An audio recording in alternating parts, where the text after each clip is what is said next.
Yes, we're here, we're back. Welcome back to Leading Our Own Way. I'm your host, Andrew White, and today I'm honestly thrilled to bring you the first part of an extraordinary conversation with someone who truly embodies what it means to lead with purpose. See what I did there with the book? And make a genuine difference in the world. Meet Gillian Ashcroft, a powerhouse entrepreneur, philanthropist. Oh, I said it right. Don't normally say that word very well.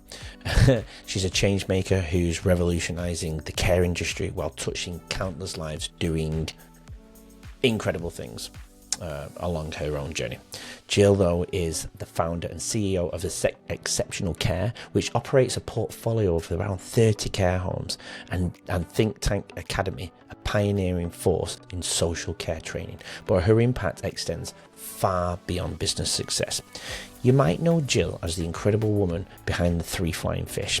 You know, the Three Flying Fish that I filmed not long ago? They're rowing the big rowing challenge. Well, she was the headline sponsor who made their life-changing journey possible as they row in December, 12th of December, may I ask, across the Atlantic for the Teenage Cancer Trust. Please tune into their episode. It's on the list. Go for it. The boat was even named Gill in her honour. Just incredible. She's also the host of The Real Show on Liverpool Live Radio and has been recognised with numerous accolades for her exceptional work in transforming lives through care. What makes Gill truly special, though, isn't just her business achievements. It's her unwavering commitment to philanthropy and her genuine desire to make a difference in people's lives. From supporting the NSPCC, the Hive and the Liberty Centre to her recent Gill's auction, raising vital funds for children in need. She's someone who puts her money where her heart is. In today's conversation, though, we dive into Gill's incredible journey of entrepreneurship, personal growth, and her philosophy of leading with purpose. She shares openly about the challenges and triumphs she's faced, the importance of genuine connections, and how she's overcome personal struggles with building a business empire that truly matters. This is definitely a conversation about resilience, determination, and the power of community in supporting and achieving success. So grab a cuppa, settle in, and prepare to be inspired by the remarkable Gillian Ashcroft. Welcome to Leading Our Own Way. I'm your host, Andrew White, and this is the podcast that unveils captivating narratives of resilience and personal triumph. This podcast is for anyone seeking inspiration and insights on overcoming life's challenges. Follow and subscribe, and then we can lead together forever. Gillian Ashcroft, welcome to Leading Our Own Way. How are you today?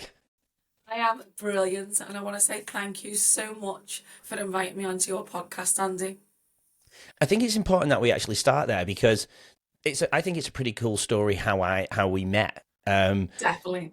For me, so I was watching this reel on Instagram, and I saw Simon Squibb interviewing the Three Flying Fish, who have already been on the show. And if anyone's missed it, they've got to go back to watch that episode with the Three Flying Fish. Amazing. They're like inspirational young people. They're doing incredible things, aren't they? And a lot of that is down to you as well. I saw in the comments, and I messaged them private. I messaged them and not thinking they would get back. And Anna got back to me and said, "We'd love to appear on your podcast." So I was like the debut guy who got to interview the Flying Fish. Somehow, say again. You're in demand. I'd like to think so. No, it's definitely a good feeling. And then I came across you, Gillian Ashcroft. And I can see you're doing some incredible things. But before we go into your journey, tell everybody a little bit about your part in the Three Flying Fishes journey. Well, it's a minimal part, but it's also a lot more than minimal part, and that means that the young Three Flying Fish, they're going to be travelling from the Canaries all the way to Antigua in a rowing boat, which is not like, your wooden boat with your wooden oars. It's high tech. It's amazing. And they are going to be making the Guinness Book of Records because for the youngest people ever to row the Atlantic. So they're doing all the hard work. My role is that I funded it. So I pay for the boat, which I wish was like a wooden rowing boat with wooden oars, because it was a hell of a lot of money. Think what you're thinking and then times it by 10. It was a lot, but they are worth it, and it's all for a good cause. They are raising money for Teenage Cancer Trust. So, if we can put the link on this or whatever, and like, let's all put our hands in our pockets and donate to the Three Flying Fish for the Teenage Cancer Trust Foundation, because one of their friends sadly passed away at the age of 17, I think he was, with cancer. So, how can I not support something that's so meaningful? It impacts in so many people's lives. And then also for the amazing effort and how inspirational the Three Flying Fish are. So that's my Absolutely. part with the Three Flying Fish. I am the crazy auntie Gill that has funded the boat. Yeah, you can see that in the media, actually, in the social media platform. You've definitely become part of their life, and they're including you in all the comments, all the tags. It's fantastic Yeah. to see, and yeah, it's amazing. And Yeah, I'm they glad are I've amazing. been. And I went down to do the official naming ceremony Yeah, last weekend down on Berman on Crouch, which I didn't even know existed. So, I had a new experience. It was an experience as well. It was a gorgeous town. And we had an amazing night. We had an amazing day. I gave a speech to the town. We sprayed champagne. We named the boat. I got in the boat and I got in the sleeping quarters. So there's some funny videos on my Instagram, which Gillian Ashcroft _. And yeah, we had some fun. And the amazing Benny Hollywood was there. Robin Baines. You need to get Robin Baines on the show. You need to get hook Robin me up. Baines on the show. He is the heart of Liverpool. He is amazing. Again, OBE like Bernie. And yeah, we had like an 18s to 30 weekend for the over 40s basically. But That's that's my brilliant. part with the Three Flying Fish. They're amazing. It's not. It's definitely not a minimal part, as you first put it, and it's just incredible. Compared to what And they're putting in, Andy, it is. Money's not everything. It's about the dedication, discipline, and the effort that they're putting of in course, of is a lot course. more. But every I do believe everyone just needs a little bit of push and motivation and support as well, and that support is what you're giving. And not everybody can come around and fund that type of thing, so it's absolutely incredible, and everybody needs that, don't they? Especially these guys, they're doing incredible. You guys are all incredible. But away from the Three Flying Fish, I'm sure they will come back into our journey at some point. And I'm actually going to have them on the show after the row. We're going to talk Okay, about. we should do like a Yeah, four-way podcast, five-way there you podcast, go. including yourself. I love that. Absolutely Yeah, love that. That's a great idea. We'll do that for sure. yeah, we can But have with some fun. Really oh, excited. definitely. And I Yeah. can't wait to come over. I'm actually going to send them some hoodies so they can wear it on the boat. Oh wait, where's my hoodie? Oh, well, I've only made one. If you want one, I'll get you one. But you've got to wear it. I only need one. That's fine. That's mine. Send it over. Okay. I'll have to get I got them imported from America and I got one. It cost me a fortune. So I'm going to have to find a different company, I think. Yeah, definitely. So with you then, Gillian, this is about you, and you're doing some incredible things. I always ask the guests how they're leading their own way because of I feel like I love the title. I love the word in leading our own way, because we all look at the world we all see the same things, but we all look at it differently, and we all lead differently in this world. How would you say that you're leading your own way? Because I invest in people, and not in terms of transactionally, but time. And I Mm, feel like I'm leading my own way because I'm breaking the mold. I'm very focused in terms of business growth, mm, but in a way where change comes before money. So I like to make an impact. I like to make positive change. I like to make people feel empowered. Self-worth is paramount to me for people. And people can achieve whatever they want to achieve, if they've got the confidence in themselves. And I feel like it was only 2 years ago, Andy, that I realised what my skill set was. And I wish I would have learned that a lot earlier, but I'm in my 40s now, and that changed my life forever, because I think I've always been a people pleaser, and I've always wanted to make myself look brilliant at everything, and you lose who you are. And I think I got to a point 2 years ago where I thought I was like a people pleaser, and I used to exaggerate as well, because I think going back to my childhood, that's which we know that we go on to. Um, it's whatever affects you as a child. I could see it so much coming out of me as an adult, and it's them trigger moments, and it's the trauma, and I found myself wanting to please people, feeling like Jill's not good enough, so you add a little cherry on top, and then about 2 years ago, I had to find my niche. So I don't know whether I can say this, but what Gill is shit hotter. So you might have to Yeah. blip that out.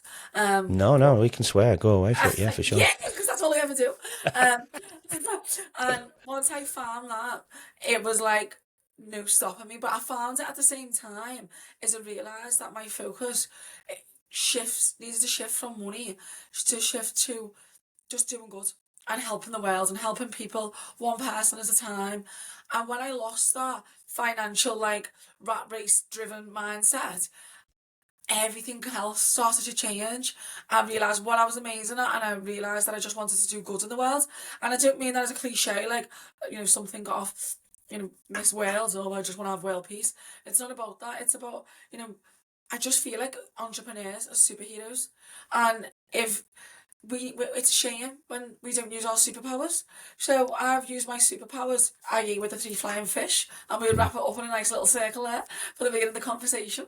I've used my superpowers to help people, and the money side of it is gone, but I'm making more money than I ever have done, because I don't know why, but I feel like if you focus on good, then everything else just comes anyway. And people rarely want to work with you. People like realism. They like people who are genuine, and people buy into people. And I have got like the most successful people in the UK and some worldwide that would go above and beyond for me for absolutely nothing. And that's amazing, because people go, "Where the hell have you got this little black book from?" And I'm like, it's all in the last 18 months. Since I really just got into my own person that I really am, and realised Gill was good enough, and realised that all Gill wants to do is help people. 2 fingers up to anybody else who feels like that makes me feel like I've got to be someone else or change because I'm not good enough. I am good enough. I'm absolutely shit hot at what I do. And I don't do many things well, but what I do better than anyone else. Yeah, and then just helping people. So that's how I'm leading the way, having confidence in myself and helping others, and not being financially motivated. Beautiful. And we will dig into your journey and really unpack all of those things, some of those points that you mentioned about your childhood, the trauma side of things.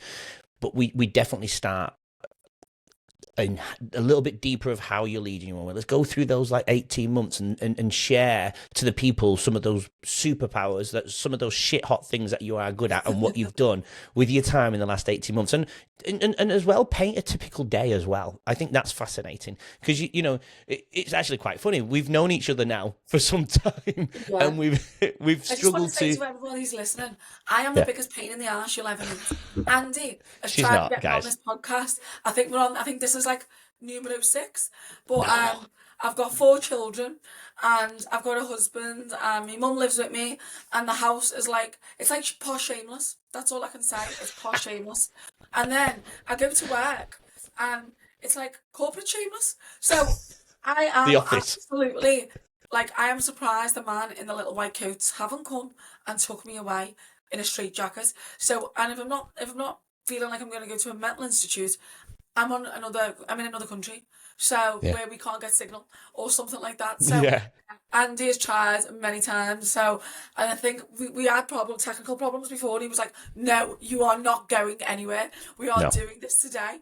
She wanted to go to a little village, and I said, "No, she's not. She's not going to the little village to do it on a phone. Hell no. We'll just postpone it. It's fine." Day is going to be.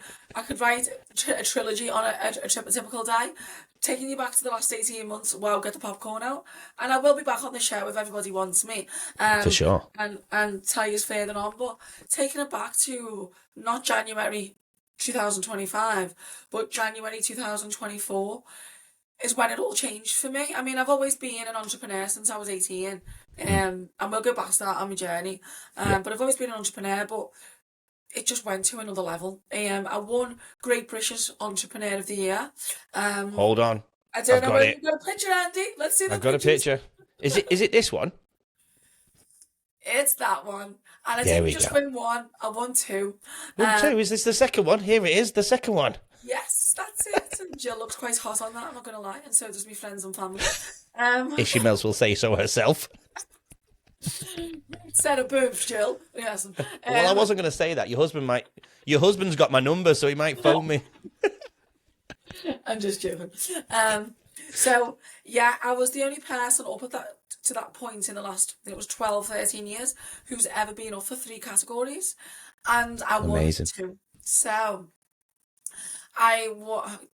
one of the ones that I won was a special award that I didn't know I was getting, and it was out of 10,000 people. And it was a special award by John Carswell.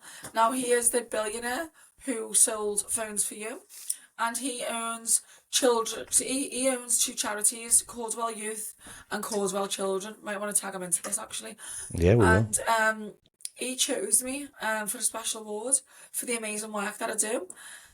And that was in November, the end of November 2023. And I got invited to his house in 2024, which is only 2 months later, but obviously it'd be in the new year. His house, a £400 million house in Mayfair, absolutely on another level.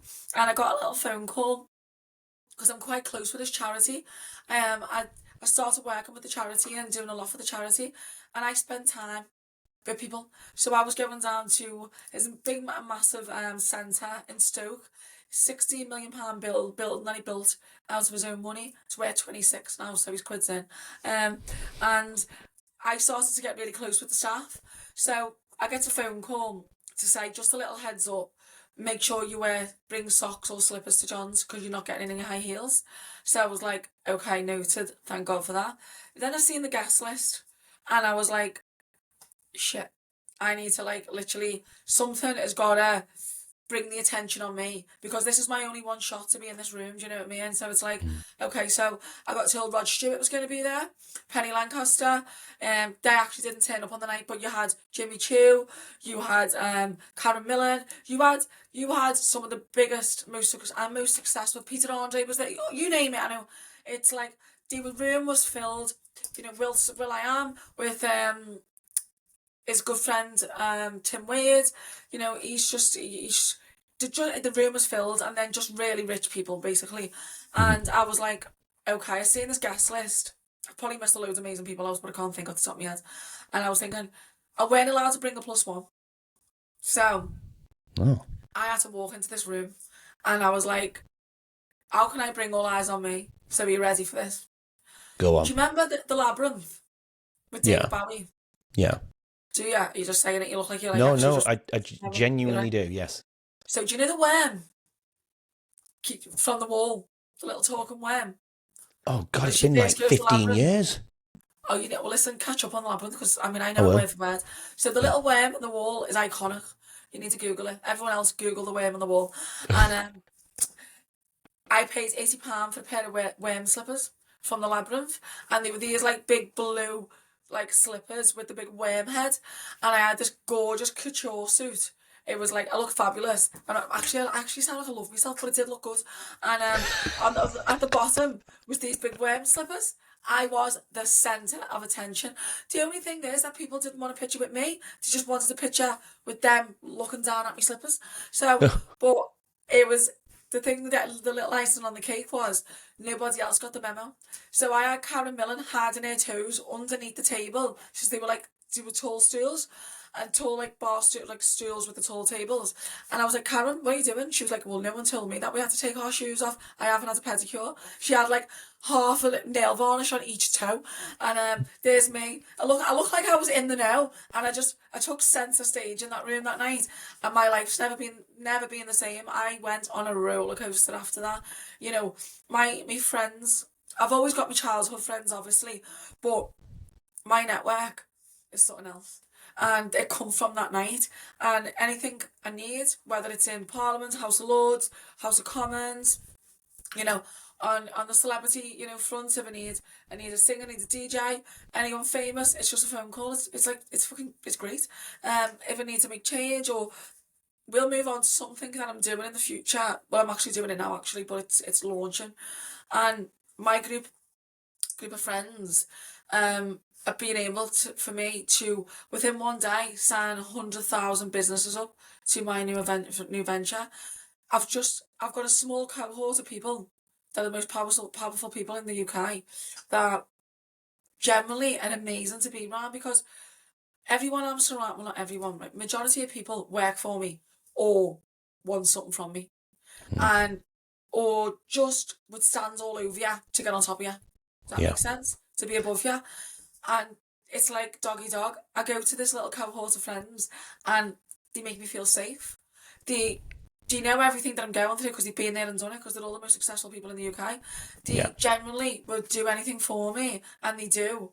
And it's like, it's amazing to know that you just want it because you want it, not because someone wants something from you or someone's gonna, you know, stab you in the back and they just want Have to be you had close. that then? Well, Since your life's changed, have you felt people want you for what, as you just said, stab no, you in they the always back? have, because I've always been successful. You Mm. know, like, so I got to the, because people, most people that I don't take on anyone who's family anymore, because you know I've fallen out with so many family when I've tried to do good, and you know then Mm. it turns other family members against me, and it's like, oh, I don't take on friends because they soon to become not friends, because people just change. So I've always had that anyway, or people who are just jealous that have come to work for me, and then you know tried to put like really. I mean, I had this one lady, say no names, and she come to work for me as an FD. I shouldn't even be giving her the airtime, to be honest with you. And she come in and she just seen, she was my FD, so she seen my financial, you know, intake and profitability and net worth and stuff. And she decided to, you would not believe this. This is actually good entertainment now that I'm over it.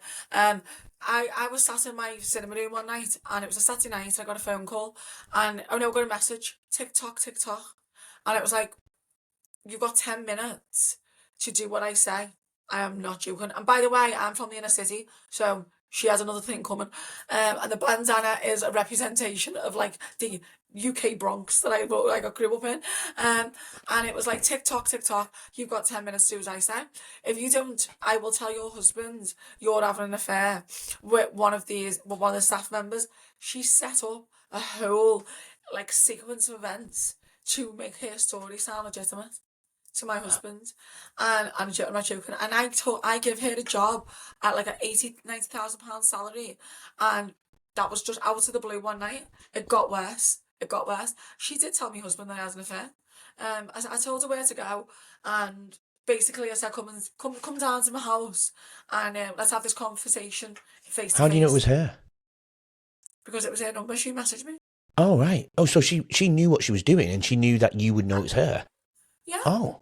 And she was like, she wanted to bribe me for money and for things that she wanted. Otherwise, there was one guy in my work that was a bit of a lad's lad. He was around my age. You know, that doesn't mean that like I'm happily married. I've been with my husband for 24 years since I just left school. Yeah. She probably took the person in the whole organisation that could probably be better fitted for a little, you know, expedition of dragging me down. But the funny thing was, he worked on. I had 5 barges, which are like narrow boats at the time, and I was apparently having an affair on. So read between the lines, I was basically shacking up on this narrow boat. By the way, I'm nearly 6 foot, and if there was one place I was going to be having adult activity, it would not be on a narrow boat. Like, I didn't even step on the narrow boat, never mind take my clothes off on the narrow boat, you know what I mean, and get into an affair. So it was like, it was a total lie. I just about do it in a 4-star hotel, and I did it with my husband, so definitely not on a narrow boat. So I thought, that's where she's, the first mistake she's made, because my Yeah. husband would have been like, you know, that's not happening. But anyway, all joking aside, you know, it was a horrible experience. And what she did, she'd been lending this member of staff a company car. She'd moved the member of staff onto like shift patterns where I turned up in the day, and it looked like she made out that I'd moved him so I could see him. Or like I'd lent him a company car when I weren't lending anybody else a company car, or just things like just like that. And when I obviously told her where to go, she did tell me husband. She did tell me husband. She tried to break my family up. When that didn't work, she then rang the police a few weeks later and said I have firearms in my house.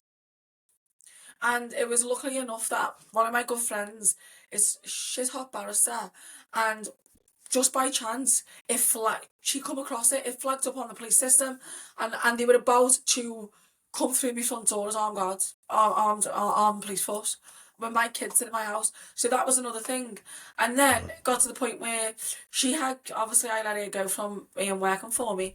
She broke into my head offices on a Saturday day and robbed my office, took all my paperwork and went and set up her own company that mimicked mine with all my paperwork, took all my finance department, and yeah. So that is the type of thing that I've been to quite often. Not with the same situation, but it's one thing after another. I've had a family member when I was 9 months pregnant, it was 8 months pregnant, about to drop, stabbed me tyres to a point where I wouldn't have noticed till I got on the motorway. So I was in my nan's and he lived in my nan's, and it was lucky enough he'd gone out. He was so jealous, it was unreal. He went out and stabbed me tyres where they were going down slowly. And I had an X5 at the time, a BMW X5, so they were like, lucky they were run flats, but I wouldn't have known till I got on the motorway home. I probably would have been doing, I'm a bit of a speeder, I'm not gonna lie. I'm on like special circumstances for not losing my license. I'm just a really bad driver, so I would have been speeding, like more than likely, and I probably would have come off the road and died because flying on a motorway, my tyres probably would have blew, and I was literally about to pop. And luckily enough, one of the neighbours over the road was looking out the window while he did it. He knocked on my nan's front door and said they didn't know it was him at first, and they come and they went, look, we've just seen someone messing with your tyres. So I went out and noticed, and then at the same time, my uncle David walked past me, walked past the neighbour, and the neighbour went, that was him. That's who's just let your tyres down. And then the next minute, the whole family went up in like absolute. It was like a grenade had gone off for the family, and obviously there was family members that was his brothers and sisters that were like protecting him, stood by him, and it was like, you horrible person. And then for me family members to do that, so there's been loads of stuff. But bringing it back to a positive, the last 18 months it's been a journey and a half, but it's been the most amazing journey. I lost my head a little bit because I got fired into this world of Mayfair, London, the super rich, fabulous celebrity parties.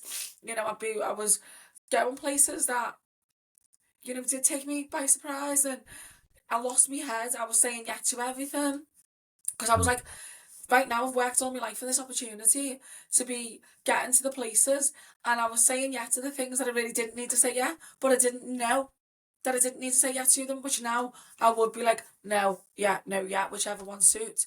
And everything comes at a cost, Andy. So that cost was on my family, and I really started to grow apart from my husband, and I put a lot of pressure on my husband, and he was like, you're more bothered, you don't know, I don't know who you are anymore, you're not the same person, you're going out. He was seeing me with people putting their arms around me, and I was just getting photo bombed loads of times with like people who were jumping into photographs were grabbing me, and it was like, these are up on the internet, and he was like, who are you? These are like men that you just look like a socialite.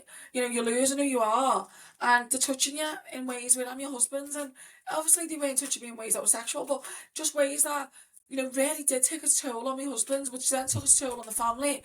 And I had to realise, but at the time I didn't know what was happening. I just got launched into this world, and it was snowballing at a rapid pace. I knew it was for a reason, but I didn't know what. But at the same time, it was causing massive impacts on my family. But I've had the most amazing time as well. I've been and seen things like that some people would never ever see. I've been on amazing experiences. I've been in an amazing company, and I'm very lucky and I'm very appreciative. So now I've told, people just want to ride the wave with you as well. But I've got this little cohort of friends that I refer to as my little inner circle. These are probably the most successful people, and just one person is like knowing 200 people for the Klingons in Mayfair, because you have a lot of Klingons, and you'll have a lot of people who are just like living in the past, and you just want to be around you. So I had to filter them people out. So now I have this amazing little cohort of people, which when I do spend my time in London, I spend it with them.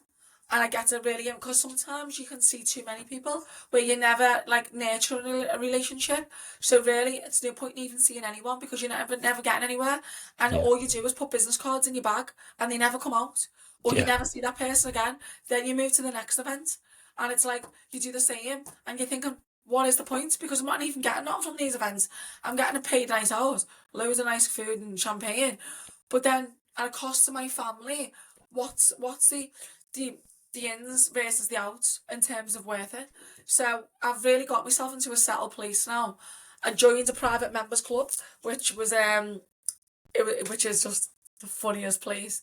It's for the elite, but it's you can't bring your phone in the bar. You can't.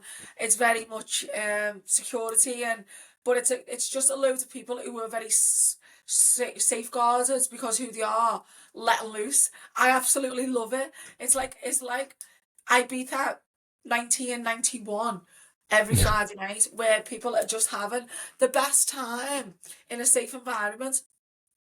So I joined that, and now where I was travelling all across London to meet all these people that weren't worth meeting, now I have the one's place, which is Home House, and it's just outside of Mayfair. It's basically Mayfair. It's literally 2 minutes out of the border, but it's Marybone. It's in Portman Square. It's the best place. There's over I think 4,000 members, and it's a place where people come to me now. So I've stopped. So now I'm not like traveling, even to go 10 minutes in London, you're looking at an hour sometimes Yeah. just to travel Mm. 10 minutes, Mm. So then that is like 60 quid in a cab. Then I was going to another meeting, another 60 quid and another hour missing. So if you think about it, all them hours over a short stay, I was losing, I was spending a lot of money. So I feel like I've boxed it now. I feel like I've Mm. got to the end of me like 19-month journey. I've got the cohort of small amazing people, a small group of amazing people. I've got my little base in Home House where I don't have to travel. Everybody comes to me because I know in advance where I'm going to be. And yeah, I'm finally nailing it, and it's been a rock star rock and roll last 18 months, but it's been Sounds like fabulous. it. So going back to your family real quick, then are you guys back on track then? Now with your partner, with your husband, are you guys back to level playing field, or is it still in that? I just Uh, feel like a lot of damage has been done. Um, but one thing me and David's got is this love that to get through 24 years. I mean, I mm. got with Dave when I was 17. I've got 4 children. We've had, even now we've got about 5 or 6 companies. You know, I've never had maternity leave. Everything's always been like so high, high, high pressured. So Yeah. we can get through anything, but Yeah. it seriously has took its toll, and not just the last 18 months. I think, my husband's we went bankrupt, 2012, 2010. Um, we lost one. We lost our. I think yeah. We kids were like nappies. The first two, and like, I laugh now because Ashton's 18 and Emmy's sat in front of me. She's Mm. 17, and they were in nappies, and we lost our family home. We got it repossessed, and my husband's always looked after me. Right now we're very much on a we do we're very much unequal now. When he was a bit older than me when I got with him, and he always looked after me. I never had a care in the world at that point. Bring back them times, please, Andy. If there was a problem, he would take my problems away, and um, he's um he's the most amazing caring person. He's the only person in the world that I've never known has got any envy. He's got no envy at all. Mm. He's happy with it. He never sees something and goes, I want that. Or he's just happy for other people generally. Yeah.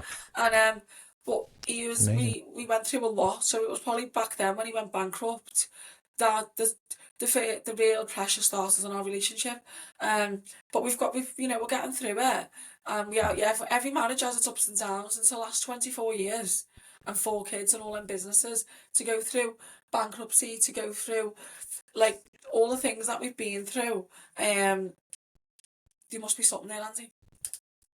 Yeah, and absolutely, I completely agree, and we will come back to that the bankruptcy stage of your life. But you guys seem like you're in a happy place now, and I know he's got a bit of a journey himself, and we actually are going to connect about him potentially coming on the podcast too. But with the 5 businesses that you do, because you just mentioned that you have 5 businesses, let's go through that then, because you're contributing to the world in a very special way, and I think it's important that the people do hear what you are doing. Go for it. Let's go through those 5 businesses. I do love talking about myself all day long. I could do this for 10 No, hours. it's an episode about you and how you're leading your own way. It's important because we want the viewers to hear. It's all about me, Andy. It is. No, it is. And I'm totally not up my own arse either. I want to just make that clear. When I've said something before, I'm just joking. If you know Gill, if I thought you were, you wouldn't come on the podcast, so don't worry about it. See, that's reassuring. I just mess constantly, and I am a little pranker. I'll go back to my businesses now, but I just mess around all the time. I am not a professional. One of the things when I said that was my skill set, was my main strength, is because I'm not a professional. So I stopped trying to be a professional. I am something different in my own way, and that is I am the best connector of people. I can work a room like you've never seen anyone, and it's because I'm genuine, and that's my skill set. I mean, people go, you could sell shit to a farmer, or you can sell, and I'm not a salesperson, but what I'm saying is I just engage people, I interest people, and that's because Can I ask you a question on that though? Has that ever hurt you, do you think? Because I always feel like I've always been myself, and I'm a talker, and people could say I talk for Britain, and I could go and work for BT back in the day, everyone talks sort of thing. But coming to Australia, I think that was part of my journey of, my journey with the workplace bullying. I became quite suicidal from that, the dark shadows that I went through and almost died and stuff. But I went to such a dark space, and I think it was down to the fact that I had the ability to connect. I had the ability to walk the room and have that energy and make people feel that they've known me for years, even if it's just been an hour sort of thing. Mm-hmm. Has that ever hindered you though at all? Yeah. Outside of the jealousy that you mentioned earlier, but has that ever affected any relationships? Too quick, and it's like I had to make that decision when I over the last 2 years to pull myself away from I'm not really as attached to people in the office, in the head offices and in the headquarters anymore. I had to stop making myself a target, and then that became very lonely and then I did try and kill myself. What an incredible start to our conversation with Gill. Her journey from personal struggles to becoming a force for good in the care industry is absolutely inspiring. And we've only just scratched the surface, because in part 1 we've heard about Gill's entrepreneurial spirit, her commitment to making a genuine difference, and the philosophy that drives everything she does. But there's so much more to uncover about this remarkable woman's journey. Make sure you come back for part 2, which is in the middle of this week, by the way, where we'll dive even deeper into Gill's diverse business ventures, her insights on child trafficking and the care system, and her incredible philanthropy work. I can't say that word. I struggle with it. We'll explore more of her personal anecdotes, the challenges she's faced in the care system, and her ongoing mission to support mental health and personal growth in her community. Trust me, you won't want to miss what Gill shares next. It's going to be powerful, raw, and absolutely transformative. Until then, keep leading your own way. And remember, sometimes the biggest impact comes from simply caring enough to make a difference. I'll catch you for part 2 later this week with the incredible Gillian Ashcroft. See you then. Learn about your insights to help you lead your own way. Don't forget to subscribe. We'll see you then.